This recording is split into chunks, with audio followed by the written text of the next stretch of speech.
नमस्कार। वैद्य अनप्लग्ड के एपिसोड 2 में आप सभी का स्वागत है।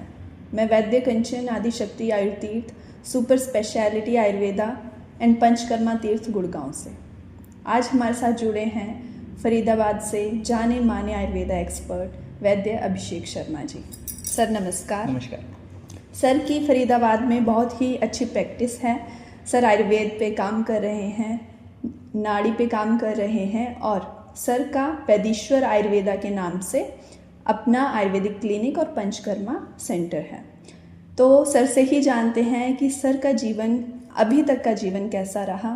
एक किरदार है जो सदर्न इंडिया, साउथ इंडिया से पला बड़ा, स्कूलिंग वहीं से हुई है हमारी। चेन्नई से कुछ किलोमीटर दूर मराई नगर करके एक जगह है, वहाँ हमारी परवरिश हुई है। वहाँ से हमने अपनी स्कूलिंग ख़त्म करी है। स्कूलिंग के बाद हम BAMS हमने कर्नाटक से Rajiv Gandhi university of health science, वहाँ से हमने BAMS ख़त्म करी और फिर गुरु शिष्य परंपरा से अवगत होते हुए हमने ये एक क्लिनिक प्रैक्टिस करने तक का एक सफ़र है जो हम आज कर रहे हैं। और देखा जाए तो बचपन से अब तक आयुर्वेद हमेशा शायद साथ ही रहा है। सदर्न इंडिया जहाँ हम पले बड़े हैं वहाँ लोगों का तो ऐसा ही था, मिलाप ज़्यादातर नेचर के साथ ही रहते थे। अगर आप कभी साउथ की तरफ आपने अगर कभी ट्रैवल किया है तो आपने बेसिक देखा होगा वहाँ जो हर्ब्स के साथ वो लोग जैसे जुड़े हुए होते हैं, और वो ज़्यादातर था एक्चुअली उनके साथ ना, हर्ब्स के साथ या फिर नेचर के साथ लगाव एक जो हम बोलते हैं वो रहा था। तो कहीं ना कहीं भारद्वाज कुल जो बोलते हैं, भारद्वाज ऋषि जैसे गए थे हिंद से आयुर्वेद को सीखने, हाँ सीखने के लिए। वैसे ही हम उसी कुल से बिलोंग करते हैं, तो शायद उसी के जो गुण हैं हम कह सकते हैं, वही जो गुण हैं वो कहीं ना कहीं हमें देखने को मिलते हैं। और एक आशीर्वाद है बिल्कुल भारद्वाज ऋषि का, जो यहाँ तक हमें एक सपोर्ट मिला है। और अगर हम अपने जर्नी की आयुर्वेद की तरफ अगर आप देखेंगे कि हमें झुकाव या फिर ढलान आयुर्वेद की तरफ जो हम बोलते हैं कैसे शुरुआत हुई, तो बेसिकली जैसे 90% लोगों के साथ होता है वैसे ही हमारे साथ भी हुआ था। जस्ट आउट ऑफ क्यूरियोसिटी हम लोग BAMS में हम लोगों ने एडमिशन लिया और सेकेंड प्रोफेशन की शायद बात होगी, सेकेंड ईयर BAMS की बात होगी। शिवरात्रि की जो पूजा होती है, हमारा जो परिवार है वो एक ट्रेडिशनल ब्राह्मण परिवार है जो कि ज़्यादातर ढलान में है, झुका हुआ है ट्रेडिशंस की तरफ, तो ज़्यादा रिचुअल्स जो है वो फॉलो करते हैं। फैमिली जो है इन सब में है, स्पिरिचुअल है। जी तो उससे आपका भी झुकाव उसमें पड़ा, आयुर्वेद में इस तरह से आप आए। जी एग्जैक्टली जी। तो एक छोटी सी कहानी है। जी बताइए। बिल्कुल। तो क्या हुआ है, हम एज यूजुअल शिवरात्रि के टाइम पे हम लोग शिव जी की पूजा करने गए हैं मंदिर में। वहाँ वो ऐसा मंदिर है कि स्वयंभू शिवलिंग है उधर, वो प्रकट हुए हैं और उनको बाई चांस किसी कैटल फीडर जो बोलते हैं हम लोग, जो चराई करते हैं उनको वो शिवलिंग मिले थे। और जैसे हमको पता है कि मैक्सिमम मंदिरों में गर्भगृह में सिर्फ लिमिटेड जो पुजारी होते हैं उन्हीं का एंट्री होती है। तो मैक्सिमम साउथ के जितने मंदिर है वहाँ सब कुछ मैक्सिमम ऐसा ही किया जाता है उधर। औरतों का भी जाना मना किया जाता है काफ़ी जगह पे। रीज़न है उनके बहुत अपने गहरे तथ्य हैं उनके, उनको हम नहीं छेड़ेंगे अभी। तो वहाँ के पुजारी ने मुझे out of the blue but ऐसे ही पूछा था कि आप क्या करोगे आगे। Being in second profession, I think हमें भी नहीं पता कि हम यूजुअली क्या करने वाले हैं आगे। जी ज़्यादातर हम MD का सोचते हैं, PG करने का सोचते हैं, जैसे BAMS में एंटर करते हैं। जी हमारा भी ऐसे ही था। हम बोला कि पंडित जी हमें तो पता नहीं है क्या करने वाले। तो उन्होंने सामने से मुझे कहा था कि आप अपना एक क्लिनिक खोलोगे और उसका नाम वैदीश्वर आयुर्वेद या फिर वैदीश्वरन भगवान के नाम पे पड़ेगा। उस टाइम पे तो मैंने चल ठीक है पंडित जी बोल रहे हैं करके हमने बस सुन के और अपना आगे का काम करना शुरू किया। और जैसे जैसे वक्त बीतता गया फिर गुरुजी मिले, गुरु शिष्य परंपरा से हम अवगत हुए। और फिर बाद में जाके हमें पता चला चेन्नई में एक डिस्ट्रिक्ट है मयिलादुरई, वहाँ एक बड़ा फेमस सा मंदिर है, उसका नाम है वैदीश्वरन कोविल बोलते हैं तमिल में। और वहाँ भगवान शिव का अवतरण है, भगवान शिव के एक अवतार हैं जिनका नाम वैदीश्वर है। वैदीश्वर का लिटरल मीनिंग अगर आप देखेंगे तो इसका मतलब है गॉड ऑफ हीलिंग, ठीक है। तो वैदीश्वरन भगवान के साथ में माँ पार्वती हैं, उनका जो नाम है, उनका जो अवतार है वो पड़ा है तैल नायगी बोलते हैं तमिल में। तैल नायगी उसका मतलब क्या है, लिटरल मीनिंग अगर आप देखेंगे तो गॉड ऑफ स्टिचेस बोलते हैं। तो ये मान लीजिए कि वो मंदिर जो है वो आपको हील करने के लिए है। अभी ये मुझे उस टाइम पे नहीं पता था, जब मुझे बताया गया था कि आप क्लिनिक खोलोगे, आपका जो नाम है क्लिनिक का वो भगवान वैदीश्वर के नाम पे पड़ेगा। ये किस मंदिर के या किस जगह एरिया का नाम आप बता सकते हैं? मयिलादुरई करके एक डिस्ट्रिक्ट है, वहाँ का है। अच्छा, वहाँ के पुजारी ने आपको बोला था? हाँ जी, हाँ जी, हाँ जी, हाँ जी, वहाँ उन्होंने बोला था मुझे, ठीक है। तो और अगर आप ध्यान से अगर आप देखें एक बार, आप अगर गूगल करेंगे तो आपको पता चलेगा उसी मंदिर के आजू बाजू एक और अगर मैं आपको क्लीन बताऊं तो ये जो शिवलिंग वहाँ की जो स्थापना की गई थी वो अगस्त्य ऋषि ने करी थी। अच्छा, ठीक है। तो अगस्त्य ऋषि जाने क्यों जाते हैं सदर्न इंडिया में, अगस्त्य ऋषि नाड़ी विज्ञान के लिए जाने जाते हैं। हाँ, तो वह नाड़ी ज्योतिष का शास्त्र आज भी जिंदा है। वाह। आजू बाजू उस मंदिर के आजू बाजू ऐसे बहुत सारे फैमिली हैं जो अपनी नाड़ी एस्ट्रोलॉजी, अगर हम हाँ जी, अंग्रेजी में या फिर इंग्लिश में बोले तो नाड़ी एस्ट्रोलॉजी के लिए जाने जाते हैं। आजू बाजू का पूरा एरिया, ऑल ओवर इंडिया वो फेमस है। आप जाके बस नाड़ी एस्ट्रोलॉजी डालिए आपको पता चलेगा, बहुत फेमस है वो एरिया। और वहाँ से अगर आप देखा जाए तो कहीं ना कहीं वो कुष्ठ रोगी जो होते हैं, स्किन डिसीजेस वाले जो रोगी होते हैं, वहाँ एक पॉन्ड है, ठीक है, एक पॉन्ड है। वो मान्यता यह है कि वहाँ जाके अगर जो भी नहा के आता है उनका जो कितने भी पुराने कुष्ठ रोग हैं वो ज़्यादातर हील हो जाते हैं, ठीक हो जाते हैं। ये भगवान वैदीश्वर का वो पावर कहते हैं, ठीक है। आध्यात्मिक जो भी हम शक्ति कहते हैं वो तो बिल्कुल है ही। और कहीं ना कहीं ये मैं अपने साथ को रिलेट कर पाता हूँ आज के टाइम पे, ठीक है। इसीलिए पंडित जी को उनका आज्ञा मानते हुए मैंने वैदीश्वर आयुर्वेद नाम पे अपना क्लिनिक खोला है। और शायद वैदीश्वर भगवान का आशीर्वाद रहा है कि हमारे पास कई कुष्ठ रोगी आए हैं और उनको ट्रीटमेंट भी बहुत अच्छा रिजल्ट मिला है उनको। तो ये अब तक का हमारा छोटा सा सफ़र था जो वैदीश्वर और वैदीश्वर आयुर्वेद का रहा है, भगवान वैदीश्वर के आशीर्वाद से। हाँ जी, ये मुझे बहुत हैरानी होती है कि कैसे आपका आयुर्वेद में आना हुआ, कैसे डॉट्स जो है वो कनेक्ट हुए। आप नाड़ी परीक्षा, नाड़ी पे प्रैक्टिस करते हैं, उसके बारे में मैं जानना चाहूँगी कि आपका ये सफ़र कैसे शुरू हुआ था? कहीं ना कहीं मैंने जो पहले बताया था कि वैदीश्वरन भगवान और नाड़ी एस्ट्रोलॉजी कहीं ना कहीं वो कनेक्टेड हैं। हाँ। और शायद मुझे एक इशारा मिल चुका था पहले ही कि आप नाड़ी में काम करोगे, और शायद मैं ही नहीं पहचान पाया था। तो आज भी शायद इसीलिए मैं वैदीश्वर आयुर्वेदिक क्लिनिक के साथ साथ नाड़ी के ऊपर काम कर रहा हूँ। और ये बात हुई थी इंटर्नशिप के बाद, मेरी BMS की जब हमारी इंटर्नशिप ख़त्म हो चुकी थी तो हम भी यूजुअली एज आप सब कंफ्यूज होते हैं कि BMS के बाद करें क्या, PG करें कि कहीं प्रैक्टिस करें और शॉर्ट कोर्स पंचकर्मा के कोर्सेज कर लें, वो कन्फ्यूजन आज तक परसिस्टेंट है और थी, शायद नहीं रहेगी आगे होपफुली, क्योंकि सोशल मीडिया की पावर ज़्यादातर अभी फैल रही है, तो शायद वो रिजॉल्व जल्दी हो जाए, लोगों को ज़्यादा क्लैरिटी मिले आगे जाके।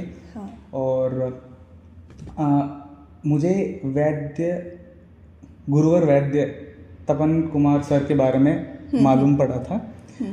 हमारी एक कोलीग हैं जिन्होंने नाड़ी परीक्षा के बारे में उनसे गुरु शिष्य परंपरा से उनको दीक्षा दी थी। और फिर मुझे उनका इंटरेस्ट बढ़ा क्योंकि उनका सर से जुड़ने के बाद उनका जो नज़रिया था देखने का चीज़ों को, वो ज़्यादातर एक परिवर्तित तौर पर मुझे दिखा, क्योंकि कलीग थे हम लोग। हाँ, तो वो ट्रांसफॉर्मेशन आपको दिखा। एग्जैक्टली दीक्षा के बाद जो उनके अंदर जो ट्रांसफॉर्मेशन देखने को मिला है, वो कहीं ना कहीं मुझे चाहिए था। I became greedy at that point. नहीं यार, यही करना है हमें आगे जाके। अभी उस पॉइंट पे मैं डॉक्टर अभिषेक शर्मा तो बन गया था, राइट। BAMS खत्म करने के बाद इंटर्नशिप हो गई थी, हमें सर्टिफिकेट मिल गया था, यू आर हैप्पी कि दैट हाँ यार नाम के आगे डॉक्टर अभिषेक शर्मा तो लग गया है। बट कहीं ना कहीं एक थॉट था कि आगे क्या करें, तो वहाँ मुझे रास्ता दिख रहा था कि हाँ हमारा जो आगे का रास्ता है यहाँ से हम कंटिन्यू कर सकते हैं अच्छे से। तो हम गुरुवर वैद्य तपन कुमार सर से मिले और जैसे सर ने बताया वैसे हमारी दीक्षा हुई, पारायण किया गया और फिर वहाँ सर से मिलने के बाद rightly we are named as Vaidya Abhishek Sharma.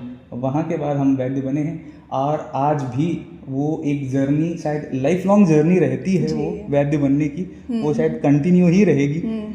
अभी भी काफ़ी स्टूडेंट्स हैं जो BAMS कर रहे हैं, उनके मन में डाउट्स रहता है कि एलोपैथी प्रैक्टिस करें या आयुर्वेदा। कुछ डाउट्स ऐसे होते हैं कि आयुर्वेद से रिजल्ट नहीं मिलते या स्लो काम करता है आयुर्वेद। इस स्ट्रगल से आप कैसे गुजरे, उभरे कैसे? आयुर्वेद डॉक्टर से वैद्य बनने का जो संघर्ष है उसको आपने कैसे पार किया, कैसे तय किया? जी बिल्कुल सही सवाल है और बड़ा प्रैक्टिकल क्वेश्चन है, मैं मानूंगा, क्योंकि मैं ऐसा नहीं हूँ कि मैंने सीधा इंटर्नशिप करने के बाद सीधे मुझे वैद्य का एक जर्नी मैंने कर ली हो जो आपको लग रहा है।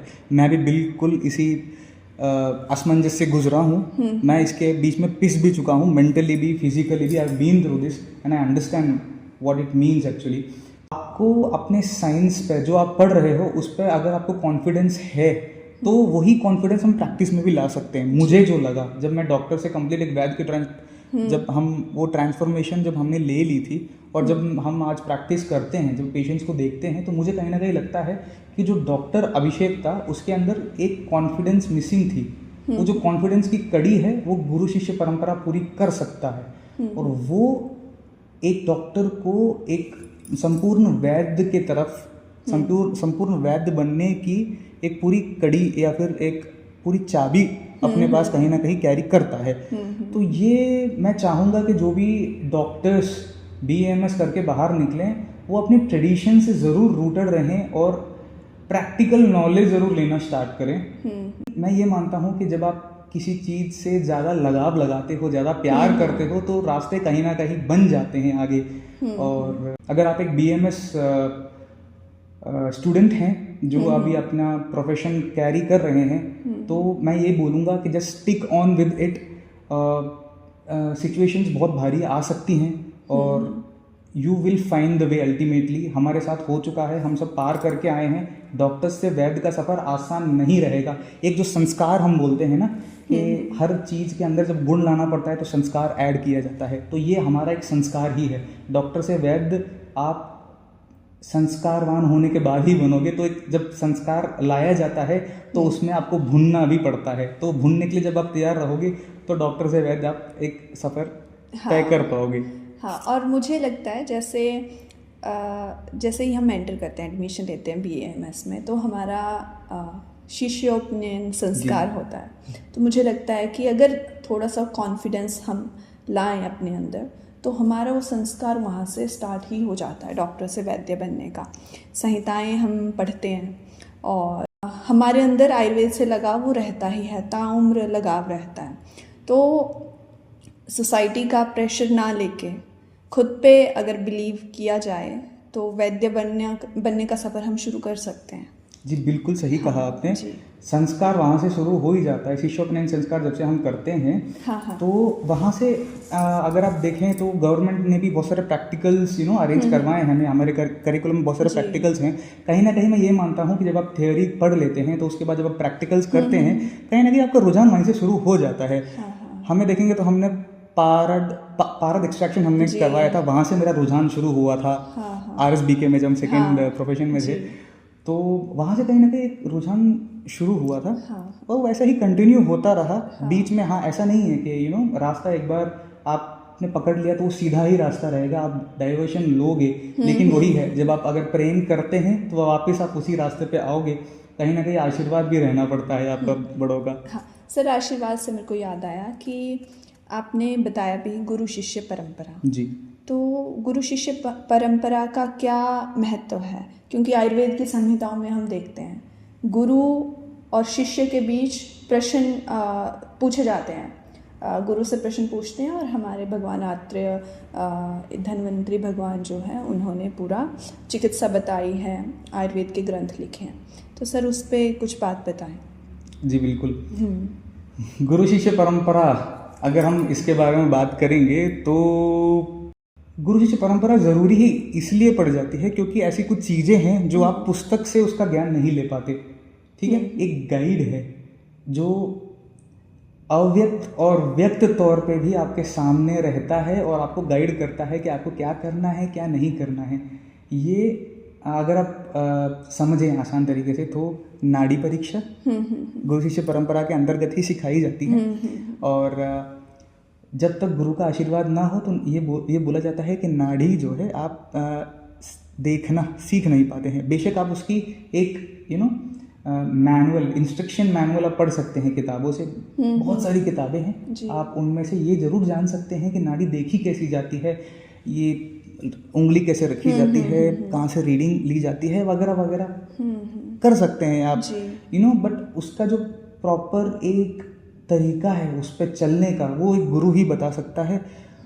इसलिए गुरु शिष्य परंपरा एक कहीं ना कहीं ज़रूरी है। और गुरु शिष्य परंपरा ज़रूरी इसलिए भी है क्योंकि आप सीधा जुड़ा हुआ महसूस कर पाते हो अगर आप गुरु शिष्य परंपरा से हैं तो। बाकी बताइए आगे। हाँ सर, क्योंकि आयुर्वेद प्रैक्टिकल साइंस है, प्रैक्टिकल लाइफ साइंस है।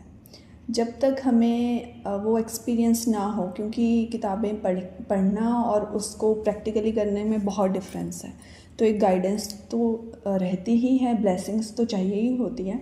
तो गुरु का तो महत्व हमारे जीवन में, एक वैद्य के जीवन में बहुत है। आपने बहुत अच्छा बताया सर। आगे हम बढ़ेंगे नाड़ी परीक्षा। सर आपकी प्रैक्टिस में आप नाड़ी परीक्षा से कैसे रोग देखते हैं और कौन कौन से रोग हैं जिन पे आप प्रैक्टिस करते हैं?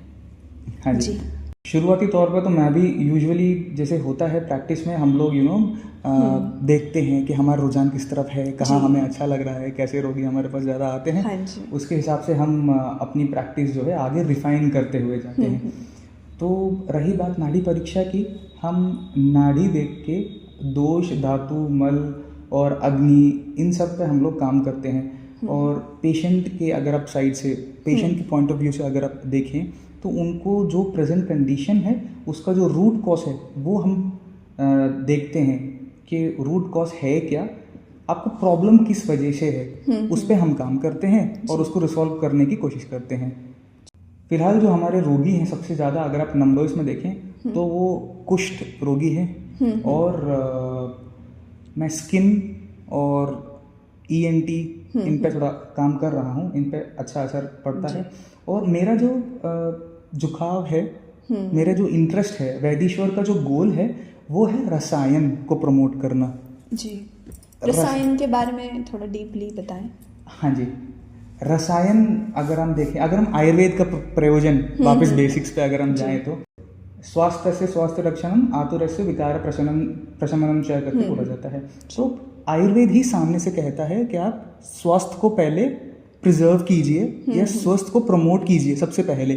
बट यहाँ ऑन ग्राउंड देखने को ये मिलता है कि 90%, अगर मैं सही हूँ तो 90% जो है आतुर ही हैं जो आयुर्वेद को अप्रोच कर रहे हैं सामने से। मैं बस ये चाहता हूँ कि आगे फ्यूचर में हम ऐसा कुछ कंट्रीब्यूट कर पाएँ कि लोग सामने से रसायन के लिए जो पहला है, अपने अरोगता को, अपने आरोग्य को प्रमोट करने के लिए या प्रिजर्व करने के लिए आयुर्वेद को अप्रोच करना शुरू करें, तो हम शायद किसी अव्वल नंबर पे अपनी प्रैक्टिस को और लेके जा सकेंगे। ये चीज़ें बाहर के लोग ज़्यादा प्रैक्टिस कर रहे हैं, बाहर के लोग समझ रहे हैं इन्हें कि रसायन रेजुविनेशन जो वो लोग बोलते हैं वो कोई चीज़ है और आयुर्वेद में हम इसका ज़्यादा इस्तेमाल कर सकते हैं।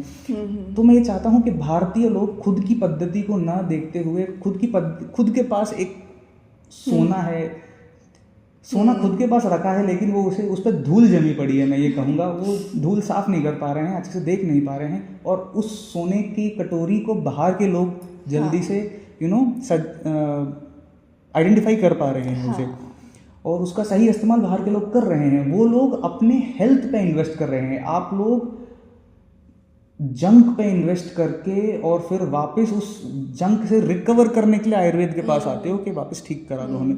तो अगर हम रसायन की तरफ अगर हम जाएं तो बच्चों में स्वर्ण प्राशन हम करवाते हैं अधिक स्तर पे, और ये स्वर्ण प्राशन के साथ साथ हम कहीं ना कहीं वमन विरेचन भी अच्छे स्तर पे हमारा क्लिनिक करवाता है, और इससे बहुत अच्छा रिजल्ट देखने को मिलता है। मेटाबॉलिक एज जो हम बोलते हैं, मेटाबॉलिक एज भी रिवर्स हमने एक मेटाबॉलिक एज को रिवर्स करने का भी हम मोटा मोटा हमें एक रिजल्ट मिलता है उसमें वमन और वेरिएशन के साथ साथ। और रही स्वर्ण प्राशन की बात, स्वर्ण प्राशन मैं बहुत पहले से करवा रहा हूँ। जब मैं कॉलेज में था तभी से हम लोग स्वर्ण प्राशन करवाते थे, हम कैंप्स कंडक्ट करवाते थे। वो कहीं ना कहीं रुझान था पहले से। तो साउथ इंडिया में तमिलनाडु में जब था तो वहाँ भी हमने छोटे मोटे कैंप्स लगाए थे जी। और फिर यहाँ आने के बाद फरीदाबाद में भी हमने कैंप्स लगाए हैं। छोटे मोटे जो प्री स्कूल्स हैं बच्चों के, हाँ। वहाँ भी हम इसको प्रमोट कर रहे हैं। मैं ये समझता हूँ कि स्वर्ण प्राशन अगर हम छोटेपन से ही बच्चों को दे दें, छोटेपन से ही बचपन से ही अगर हम पेरेंट्स को कन्विंस कर पाए कि बच्चों को आयुर्वेद की तरफ झुकाओ, उन्हें प्रॉपर एक आयुर्वेद की चिकित्सा देना स्टार्ट करेंगे तो बड़े होते हुए भी आयुर्वेद की तरफ ही झुके रहेंगे। ऐसे हम एक प्रॉपर एक प्योर ऑडियंस खड़ी कर सकते हैं। हाँ। जो आयुर्वेद की तरफ अपनी झुकाव रखता हो। हाँ, क्योंकि अगर बचपन से ही आयुर्वेद इंट्रोड्यूस करवा दिया जाए, बच्चों को वो संस्कार दिलवा दिया जाए तो इतनी परेशानी नहीं होगी, पेरेंट्स को भी नहीं होगी, बच्चों को भी नहीं होगी। हेल्थ के जो हायर लेवल्स हैं उसको अचीव करने की, और डिसीज़ भी नहीं होंगी, क्योंकि आजकल ऐसी बीमारियां बच्चों को जन्म से ही हो रही हैं। तो सर उस पर बताएं स्वर्ण प्राशन क्या है, और स्वर्ण प्राशन पे आपने क्या क्या रिजल्ट्स आपको देखने को मिले हैं, और क्या खास बात है आपके स्वर्ण प्राशन में? जी, स्वर्ण प्राशन संस्कार है। संस्कार जैसे हम पहले 2-3 बार आप सुन चुके हैं, संस्कार जी। ये संस्कार एक छोटा सा एक डेफिनेशन अगर हम बोले, संस्कारों ही गुण अंतर्धान करके बोलते हैं। तो संस्कार का मतलब है गुणों को लाना, गुणों को आपको प्रोवाइड करवाना, वो ही संस्कार बोला जाता है। तो ऐसे आयुर्वेद में बहुत सारे, आप आयुर्वेद बोल लो या आपके मानवीय जीवन में बहुत सारे संस्कार बोले गए। 16 संस्कार। हाँ, 16 संस्कार। हाँ जी, 16 संस्कार को हमने सुना होगा। तो वैसे ही एक स्वर्ण प्राशन संस्कार है जो कि बेस्ट काम करता है जब गर्भावस्था गर्भिणी को दिया जाए। जब गर्भवती महिलाओं को 6ठे महीने से हम देना स्टार्ट करते हैं, क्योंकि जब गर्भ का रंग चढ़ रहा होता है तो हम वहाँ से देते हैं। उसके बहुत सारे रीजंस हैं। आप जब देना शुरू करते हैं वहाँ से गर्भ को स्ट्रेंथ मिलना शुरू होता है, ठीक है। और गर्भ संस्कार शून्य से अगर हम गर्भ अवस्था में नहीं दे पाए तो जस्ट आफ्टर बर्थ, ठीक है, शून्य एज जो होती है, 0 एज टू 16 और 18 years of age, depending upon the patient और वगैरह वगैरह चीज़ें हैं, उनके ऊपर हम लोग काम कर सकते हैं। और रही बात वही स्वर्ण प्राशन, जी बिल्कुल, वही स्वर्ण प्राशन देना क्यों है स्वर्ण प्राशन, है ना। हमने अगर आप मॉडर्न साइंस में देखो या फिर आयुर्वेद में देखो तो सोने का बोलबाला हर जगह है, गोल्ड, स्वर्ण, ठीक है। अभी गोल्ड के नैनो पार्टिकल्स के ऊपर भी बहुत सारे रिसर्चेस चल रहे हैं जो बहुत इफेक्टिव प्रूव हुए हैं कैंसर पे और बहुत हार्मोनल ब्रेन पे। एग्जैक्टली। तो ब्रेन का एक सिक्योरिटी गार्ड आप समझ लीजिए, मोटा मोटा अगर हम आसान भाषा बोले तो ब्लड ब्रेन बैरियर होता है जो बहुत सेलेक्टिव चीज़ें ब्रेन की तरफ आपको भेजने के लिए मजबूर है, या फिर ऐसे है ब्लड ब्रेन बैरियर है जो बहुत सेलेक्टिव चीज़ें ब्रेन की तरफ जाने देता है कि यही चीज़ें आगे जानी चाहिए, इतनी नहीं जानी चाहिए। हाँ जी, तो उनमें से कुछ सेलेक्टिव चीज़ें, गोल्ड उनमें से एक है। हम एक प्रोसेस है उसके थ्रू स्वर्ण प्राशन बनाते हैं और एक डेवलपमेंट, एक हेल्दी डेवलपमेंट अगर हम कहें तो बच्चे का हो पाता है, हेल्दी डेवलपमेंट बच्चे का हो पाता है। Milestones we can achieve with जी स्वर्ण प्राशन। जी अच्छे माइलस्टोन हम अचीव कर पाते हैं। 16 साल तक क्या होता है, बच्चे की जो धातुएं होती हैं वो लिक्विड या फिर अपूर्ण होती हैं, अच्छे से धातुएं बनी नहीं होती हैं। तो 16 साल तक जब हम इनको बाहर से एक अच्छा विकल्प अगर हम प्रोवाइड करें तो वो धातुएं अच्छी पुष्ट बनती हैं, बच्चा बड़ा स्ट्रांग बनता है, इम्यूनिटी अच्छी बनती है। और ये जो आगे आने वाली बीमारियां हैं, जैसे कि अगर लड़कियों में अगर हम देखें तो अर्ली मेनार्के, हाँ, तो अर्ली मेनार्के हो जाते हैं, मेंसेस जल्दी शुरू हो जाते हैं। आजकल ये बहुत कॉमन हो गया है। जी जी जी जी, इन सब को हम टैकल कर सकते हैं। ये बड़ा एक होलिस्टिक अप्रोच है टुवर्ड्स हेल्थ, जो सबको फॉलो ज़रूर करना चाहिए। और मेल में अगर आप देखोगे तो सेकेंडरी सेक्सुअल कैरेक्टर्स कभी कभी फॉर्म प्रॉपरली नहीं हो पाते हैं। वो आवाज़ कभी कभी भारीपन नहीं आता है, मुस्टैच नहीं निकलते हैं, और भी बहुत सारे प्रॉब्लम्स होती हैं। तो इनसे आप टैकल कर सकते हैं। तो स्वर्ण प्राशन संस्कार कहीं ना कहीं आपका एक फ्यूचर में, आपके बच्चे के फ्यूचर में एक इन्वेस्टमेंट है। तो कई सवाल भी उठते हैं कि सर हमने एक डोज कब देना है, ये भी सवाल उठते हैं कि डोज कैसे दें, कब दें। तो ये कहीं ना कहीं वेरी करता है। अगर आप बच्चे का चाहते हैं तो जैसे श्लोक में आता है मासात परम मेधावी व्याधिर्भिर्न दृश्यते, तो अगर आप 1 मास देंगे तो व्याधि नहीं दिखती हैं, परम मेधावी बनते हैं। षड्भिर मासे श्रुतधरः ऐसे बोला गया है। तो अगर आप 6 महीने कंटिन्यूस उन्हें स्वर्ण प्राशन देते हैं तो वो श्रुतधर एक स्टेज है जो कहा गया है कि वो जल्दी चीज़ों को एक बार सुनने से चीज़ों को बहुत देर तक रिटेन कर पाते हैं। एज ए पेरेंट और आपको क्या चाहिए बोले, जब आप आपका बच्चा जब आप क्लास में जाता है, चाहिए कि आपको अच्छे मार्क्स लेके आ पाए जी, सबसे ज़्यादा यही एकेडमिक्स में अच्छे मार्क्स चाहिए होते हैं। हाँ जी, और ज़्यादा छुट्टी ना करे, ज़्यादा बीमार ना पड़े, राइट। ये सब वो ध्यान दे लेता है आपके लिए, और बाकी और एक्स्ट्रा केयर करता है कि आपके सेकेंडरी सेक्सुअल कैरेक्टर्स भी अच्छे बने। और आगे अब वैसे भी आप अब दिल्ली NCR में हैं, द मोस्ट पोल्यूटेड सिटी अगर आप बोल पाए, मैं बिल्कुल गलत नहीं हूँ, मोस्ट पोल्यूटेड सिटी है। जो सबसे शुद्ध चीज सबको जिस पे हक है सबका, वही आपको शुद्ध नहीं मिल रही है, हवा, पानी। तो एटलीस्ट कहीं ना कहीं ये जाके आपके एज को स्लो डाउन करते हैं। इसलिए रसायन सबके लिए मस्त है। ये तो बच्चों की बात है स्वर्ण प्राशन पे, और बाकी हम बड़ों के लिए भी ये कहीं ना कहीं इंडिकेटेड है। नॉट स्वर्ण प्राशन बट अलग अलग रसायन हैं जो कि इंडिकेटेड हैं आयुर्वेद में। इसीलिए मुझे लगता है शायद साल में एक बार अपना बॉडी डिटॉक्स सही वर्ड है नहीं, बट स्टिल आपको समझाने के लिए हमें वो वर्ड इस्तेमाल करना पड़ता है। सही वर्ड शोधन है। तो हर एक साल में एक शोधन आपको करवाना ही चाहिए, कंटिन्यूड और फॉलोड बाय रसायन थेरेपी। इससे क्या होता है, जो पोल्यूटेंट्स आपके शरीर में हैं, जो आपके सेल्स को स्लो डाउन कर रहे हैं, वो कहीं ना कहीं डिले हो जाते हैं। आपको प्रॉपर एक न्यूट्रिशन मिलता है। आपकी जो कहीं ना कहीं आपका बॉडी साफ होते रहता है, उसको आगे रसायन तौर पे एंटीऑक्सीडेंट्स, जो आप आसान भाषा में समझते हैं, तो एंटीऑक्सीडेंट्स आपको एक थेरेपी मिलती रहती है लॉन्ग टर्म में। आपकी एज क्वालिटी जो बोलते हैं, लाइफ क्वालिटी जो बोलते हैं, वो इम्प्रूव होती है और बहुत सारे बेनिफिट्स देखने को मिलते हैं आपको। तो ये ज़रूर मैं कहूँगा कि आप अपने नज़दीकी वैद्य के पास जाइए, जो बड़े धड़ल्ले से अपने वैद्यत्व को बाहर दिखा रहा है, बोल रहा है हाँ मैं वैद्य हूँ और मैं आयुर्वेद प्रैक्टिस कर रहा हूँ। उनके पास जाइए, उनसे आयुर्वेद की कंसल्टेशन लीजिए। फर्स्ट जो मैंने ऑप्शन कहा था मैंने आपको कि रसायन अपनी आरोग्यता को प्रमोट करने के लिए उस पर इन्वेस्ट करना सीखिए आप, ताकि आयुर्वेद आपका बहुत साथ देगा आगे के लिए। जी सर, हमने बच्चों के लिए देखा रसायन है स्वर्ण प्राशन, और उसके हमने देखा कि फिज़िकल और मेंटल बेनिफिट्स हैं बच्चों के लिए। बड़ों के लिए रसायन पे, और आपने एक डिटॉक्स की बात की, शोधन की बात की, तो सर बड़ों को शोधन और रसायन ये कैसे करवाना चाहिए? हमारे पास क्या क्या ऑप्शंस हैं आयुर्वेद में? हाँ जी। तो बड़ों के लिए जो व्यक्ति स्वस्थ है, उसे कोई दिक्कत परेशानी होती नहीं है जनरली।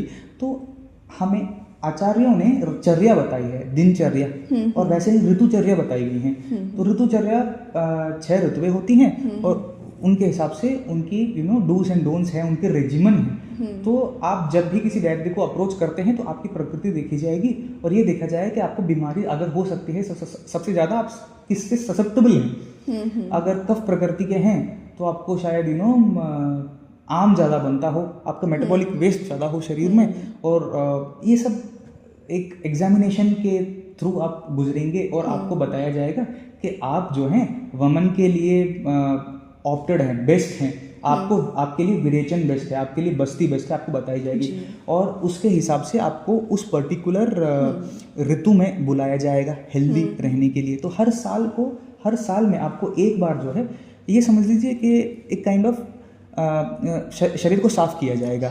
अभी आप कफ प्रकृति के हैं या फिर कफ दोष आपके अंदर बहुत ज़्यादा रहता है तो आपको वमन दिया जाएगा, अगर पित्त ज़्यादा है तो विरेचन दिया जाएगा, अगर वात बहुत ज़्यादा डोमिनेंट हैं आप तो बस्ती दी जाएंगी।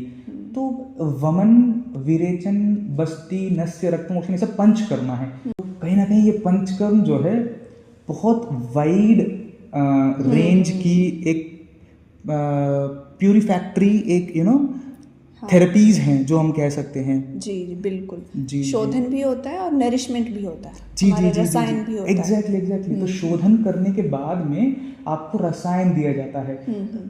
झाड़ू पोछा लगाने के बाद जैसे आप अच्छे से नया फर्नीचर्स लेके आते हैं तो वैसे ही है, आप झाड़ू पोछा मतलब एक प्रॉपर शोधन करने के बाद में आपको रसायन दिया जाता है। रसायन भी आपको बेस्ड करके या ऋतु को बेस्ड करके दिया जाता है। हाँ सर, जैसे ही कोई पंचकर्म करवाने आते हैं या तो उसके आप नाड़ी चेक करके हम दोषों की स्थिति पता करते हैं जी, और उसके हिसाब से पंचकर्म और हम उसका रसायन कर्म जो है वो तय करते हैं। ठीक, किसी को अगर आपसे कंसल्ट करना है, पंचकर्म की गाइडेंस लेनी है या नाड़ी चेक करवानी है, तो सर आपका क्या कॉन्टैक्ट एड्रेस है? आपसे जो पेशेंट हैं या हेल्दी पीपल हैं वो कैसे जुड़ सकें, एक बार हमें बता दीजिए। मेन तौर पे sector 10 housing board colony Faridabad में अपना एक मेन ब्रांच है। वहाँ सुबह 9 से 8 बजे तक रहता हूँ और आप मुझे विद अपॉइंटमेंट आके मुझसे मिल सकते हैं और जो भी कॉन्टैक्ट्स हैं, जो भी डिटेल्स हैं वो जी स्क्रीन पे या फिर कमेंट सेक्शन में आपको सारे एड्रेस डिटेल्स मिल जाएंगे। हमने देखा है बच्चों में फ़ोन देखने की आदत लगी हुई है, खाना भी अच्छा नहीं है, और जब पेरेंट्स कंसीव करते हैं तो पेरेंट्स की हेल्थ भी अच्छी नहीं होती है, तो कुछ बीमारियां या कुछ हेल्थ इश्यूज़ जो हैं बच्चों को जन्म से होते हैं। जैसे आपने बताया स्वर्ण प्राशन के बारे में, तो सर आप कुछ केसेस हमसे डिस्कस करना चाहेंगे जिससे आपको रिजल्ट्स मिले हैं, बच्चों में कुछ चेंजेस देखने को मिले हैं, तो सर वो हम जानना चाहेंगे। श्योर। जैसे आपने अभी मेंशन किया है कि कंसीव करने से पहले एक अवस्था आती है कि जहां आपको प्लान करना ज़रूरी है कि आप कंसीव करना चाहते हैं कि नहीं, तब आयुर्वेद है कि जहां आयुर्वेद आपको मदद कर सकता है। अगर पेरेंट्स मेल और फीमेल, मम्मी और पापा के अंदर ही ऐसी भी कमियां हैं कि जो कैरी कर रहे हैं, पर वो बच्चे के अंदर सहज भाव से आएगा ही आएगा। तो आयुर्वेद में गर्भ संस्कार का एक वर्णन है जो हम उसका इस्तेमाल कर सकते हैं, गर्भ संस्कार का। तो उससे जो है जितने भी बीज संस्कार हैं वो बीज संस्कार किया जाता है और शुक्र और आर्तक दोनों को शोधन करने के बाद, दोनों का शोधन कैसे होता है, आपका शोधन किया जाता है, मम्मी और पापा उन दोनों का शोधन किया जाएगा। सेम पंचकर्म, वमन या विरेचन जो भी है प्लान किया जाएगा। उसके बाद में एक पूरा प्रोसेस है, पूरा संस्कार है जो आपको ओवर द ट्राइमेस्टर्स, 3 ट्राइमेस्टर्स में आपको करवाया जाएगा। इससे एक हेल्दी बेबी या हेल्दी प्रोजेनी को फॉर्मेशन होने में अच्छा एक रिजल्ट हमें मिल सकता है।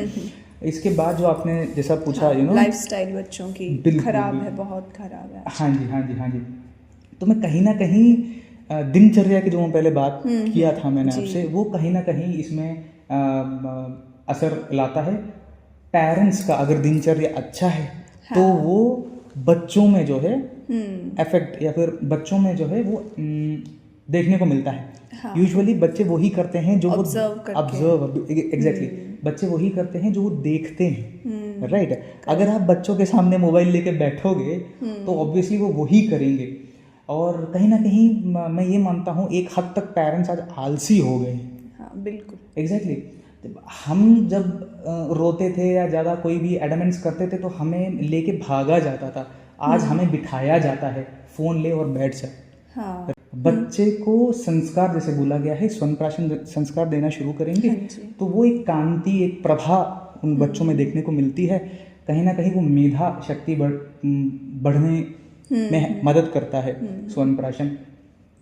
और रही बात केसेस की जी। कि हमें ऐसे और क्या क्या केसेस में मदद किया है स्वयंप्राशन ने, तो जैसे कि हमें प्रिवेलेंस आज दिखता है, ज़्यादा सुनने को भी मिलता है ADHD और ऑटिज़म्स का।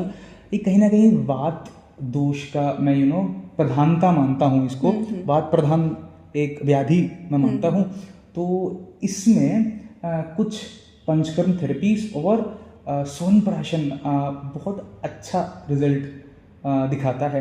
कहीं ना कहीं पेरेंट्स मानते हैं कि अराउंड 60 to 70% हमें एक रिजल्ट देखने को मिलता है, और एक बहुत अच्छा एक रेंज मानूंगा मैं कि हमें अगर इतना रिजल्ट देखने को मिल रहा है तो इट्स वेरी गुड एक्चुअली। साथ ही साथ एक एड ऑन जो है अग्नि और विद्ध करता है, साथ साथ में अग्नि और विद्ध को चलाएं, बहुत अच्छा रिजल्ट देखने को मिलता है। और बहुत आया डिजीजेस हैं जिसमें स्वयंप्राशन हेल्प करता है। जैसे कि कफ दोष होता है, कई बच्चों में बहुत ज़्यादा बढ़ जाता है, ब्रीदिंग डिफ़िकल्टीज हो जाती हैं बच्चों में, वहाँ हम इनका इस्तेमाल कर सकते हैं। और एक अपील है पेरेंट्स को कि मात्र जब ये प्रतिश्याय जो हम बोलते हैं संस्कृत में नेजल रिपिंग या फिर रनिंग नोज जो हम कॉमन लैंग्वेज इस्तेमाल करते हैं, जब ये होता है तो हम क्या करते हैं, हर चीज़ में आर्द्रक स्वरस और शहद लेके हम बैठ जाते हैं। कभी कभी दोष बहुत ज़्यादा होते हैं जहाँ ये सब दवाइयाँ काम नहीं कर पाती हैं। तो यही अनुरोध रहेगा कि अपने वैद्य को या कोई भी पीडियाट्रिशियन को ज़रूर अपने कंसल्ट करें और अकॉर्डिंगली आप काम कीजिए। अगर आपको वैद्य बोल रहे हैं कि नहीं दोष इतना ज़्यादा नहीं है, आप आर्द्रक स्वरस से काम कर सकते हैं, तो बेशक आप काम कीजिए। बाकी always consult someone before give any kind of medications to your kids. हाँ सर, क्योंकि बच्चे कन्वे नहीं कर पाते हैं, या तो रो के बताते हैं या परेशान रहते हैं। पेरेंट्स को समझ नहीं आता है कि बच्चे को क्या परेशानी है। उनको या तो सर्दी खांसी जुकाम हो रहा है, बलगम दिखता है, तो अदरक या तीक्ष्ण औषधियाँ देते रहते हैं। जिस कंडीशन सही नहीं है या सही नहीं हुई तो बच्चे को और परेशानी बढ़ जाती है। ये तो सही कहा कि बच्चों की परेशानियों में हमें वैद्य को कंसल्ट ज़रूर करना चाहिए। सर, पंचकर्म और हम कहाँ कहाँ कर सकते हैं? आजकल हमें देखने को मिलते हैं कि इवन इन यंगस्टर्स ऑल्सो, जोड़ों के दर्द, पीठ दर्द, कमर दर्द, और आजकल नी रिप्लेसमेंट सर्जरी का भी बहुत बोलबाला है। ओल्ड एज में या फिर काफ़ी लोग जो है 35-40 की उम्र के बाद नी रिप्लेसमेंट करवाते हैं। उनसे उठा नहीं जाता है, चला नहीं जाता है, जोड़ों का दर्द रहता है, लगातार दर्द रहता है। उसमें आयुर्वेद से सर हम कैसे काम कर सकते हैं, वो एक बार जानना हमें सबको ज़रूरी है। हाँ जी, ये भी कहीं ना कहीं वात व्याधि की प्रधानता ही है ये भी। और प्रॉब्लम ये है कि ये पहले जो है एक पर्टिकुलर एज ग्रुप में ही ज़्यादा देखने को मिलता था। कि 60 और 65 प्लस ही शायद में भी ज़्यादा देखने को मिलता था। लेकिन आजकल सेम दिनचर्या ऋतुचर्या को न फॉलो करने की वजह से यंगस्टर्स में बहुत ज़्यादा देखने को मिलता है हमें ये। तो नी जॉइंट के हैं और लो बैक प्रॉब्लम्स हैं, इवन सर्वाइकल रिलेटेड जो भी प्रॉब्लम्स है वो बहुत ज़्यादा बढ़ गई हैं। आजकल अगर कोई पंचकर्मा के लिए अप्रोच करता है, वो सामने से बोलते हैं कि मुझे कटिबस्ती करानी है, मुझे जानुबस्ती करानी है, मुझे ग्रीवबस्ती करानी है। सामने से वो लोग अप्रोच करते हैं। ये सब नाम जो है इवन कॉमन इवन जनरल जो लोग हैं इनको भी याद हो चुके हैं। इतनी ज़्यादा बीमारियां अभी प्रिवेल कर रही हैं। ये कहीं ना कहीं जो IT सेक्टर है, ये जो IT हब है, एक जगह बैठे बैठे वर्क फ्रॉम होम और स्टफ, लेट नाइट वर्क्स, ये कहीं ना कहीं इफेक्ट जरूर कर रहा है।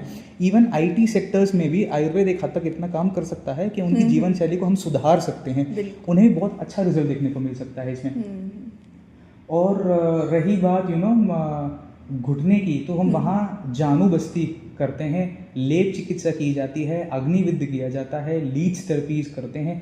तो ऐसे नाड़ी के हिसाब से कौन सा सबसे ज़्यादा दोष जो है बढ़ा हुआ है, वात दोष हमें पता है, कौन सा सब टाइप इन्वॉल्व है, और भी कोई दोष है कि नहीं है, क्या है, प्रॉपर एक रूट कॉज हम उसका डिफाइन करते हैं नाड़ी के थ्रू, और उसका प्रॉपर ट्रीटमेंट किया जाता है। एक एक फुल स्टॉप लग सकता है उस पर, ये मैं आपको आश्वासन देता हूँ कि आयुर्वेद में उसका प्रॉपर रिजल्ट है। आपको अप्रोच करना है। आप अप्रोच जब करते हो जब आपके पास एक ही ऑप्शन है, टोटल नी रिप्लेसमेंट आपको बोल दिया गया है, तब आप अप्रोच करते हो, and you need miracle with in like 15 days और सो, वो कठिन है। वो वैसे आप नहीं एक्सपेक्ट कर सकते हमें, राइट। तो जहां आपको कहीं ना कहीं थोड़ा सा भी डिस्टर्बेंस लगता है, आपको अप्रोच करना है आपके नज़दीकी वैद्य को या वैदिश्वर आयुर्वेद को, obviously. So you will have some proper solution for your problems. सो मैं यही कहूँगा कि बुद्धिमान बने, आयुर्वेद चुने, स्वस्थ रहें। बिल्कुल सर। जैसे कि आयुर्वेद अगर आप चूज़ करते हो तो आप इवन सर्जरी जो लास्ट ऑप्शन है उसको भी टैकल कर सकते हो। आयुर्वेद में हर चीज़ का हेल्थ का सल्यूशन है। तो सर आपसे मिलके बहुत अच्छा लगा, आपसे बात करके, जुड़ के, आयुर्वेद के बारे में बात करके बहुत अच्छा लगा। और सर जिन भी आम जनता में जो भी जितने भी पेशेंट्स हैं जिनको अपनी बीमारियों की कंसल्टेशन लेनी है और जो हेल्दी है और हेल्थ को मेंटेन रखना है, रसायन कर्म करवाना है, पंचकर्म लेना है, वो सर से जुड़े। आपके जो भी डाउट्स हैं हेल्थ को लेकर, डिसीज़ को लेके, तो आप हमें कमेंट सेक्शन में पूछ सकते हैं। आने वाली वीडियोस में हम उन्हीं डाउट्स को क्लियर करने की कोशिश करेंगे, उन पे वीडियो बनाने की कोशिश करेंगे। हमारे चैनल आयुर्वेद बाई वैद्य कंचन को सब्सक्राइब करना ना भूलें। आपको इन्फॉर्मेशन अच्छी लगे हैं तो लाइक, कमेंट, शेयर ज़रूर करें।